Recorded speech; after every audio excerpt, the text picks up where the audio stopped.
Team Pasluba goes to King Courts Pickleball!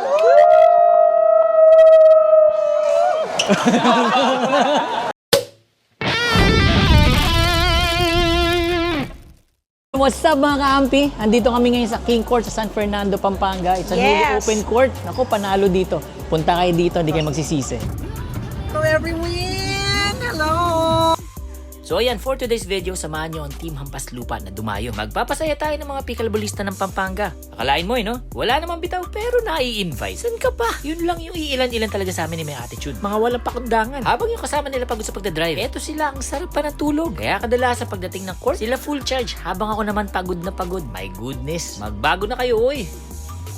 From Manila to Pampanga, 2 hours din yung biyahe namin. Dumating kami ng King Courts mga 6:30 PM na ata. Medyo na traffic kasi naman Friday. Pero grabe kasi pagdating namin, tuwang-tuwa kami. Paano ba naman kasi ang ganda dito? Yung courts nila 10 USA standard pickleball courts. Dami, di ba? Yung flooring, approve. Yung spacing, approve. Lighting, approve din. Napakaganda dito. Pero alam nyo kung anong tingin kong problema ng court na to. Kasi okay, maganda yung court. Tapos masarap din naman yung food sa kanto at coffee. Spacious din yung lounge area nila. Malaki din yung CR. So tingin ko, need ko mag-set ng meeting with the owners para kalampagin ko lang. Kasi isipin nyo kawawa yung katulad namin na manggagaling pa sa Manila. Uwian mangyayari. Out of town na sa amin yan. Ganong kaliit na bagay yun. Lalagyan niya na rin ng swimming pool saka private cottages. Para yung tipong after namin maglaro. Di namin kailangan magmadaling umuwi. Charot. Pero alam nyo, ang ganda nga pag pickleball court tapos resort din. Kaya naman, since soft opening pa lang naman kayo, wag nyo munang ituloy ang grand opening. Lagyan nyo rin ang pool, parang awa nyo na. Hindi, biro lang. Pero sa totoo lang, ang ganda ng King Courts Pickleball. Talagang pinag-isipan bago itayo. Approve na approve.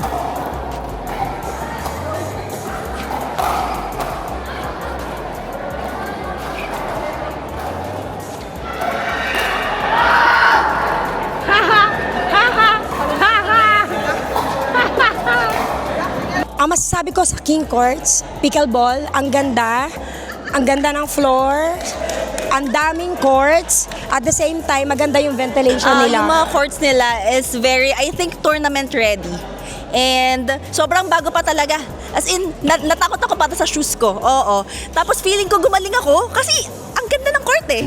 Very nice yung court, standard siya. Tapos no dead bounce. Then yung spacing napaka laki sa likod kaya makakabuelo yung mga papalo. Then may mga yung sa gilid naman kaya mag ATP shots. Very nice yung court, quality. So hi guys, once again congratulations sa King Courts. Ayan, dahil sa kanilang soft opening na kung saan grabe din namin in-expect na sobrang dami ng tao.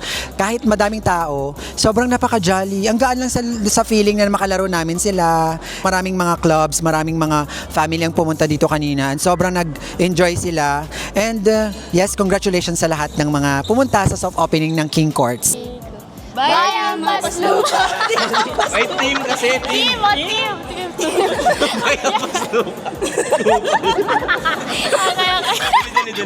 Okay. 1, 2, 3, go! Bye, Team Hampas Lupa!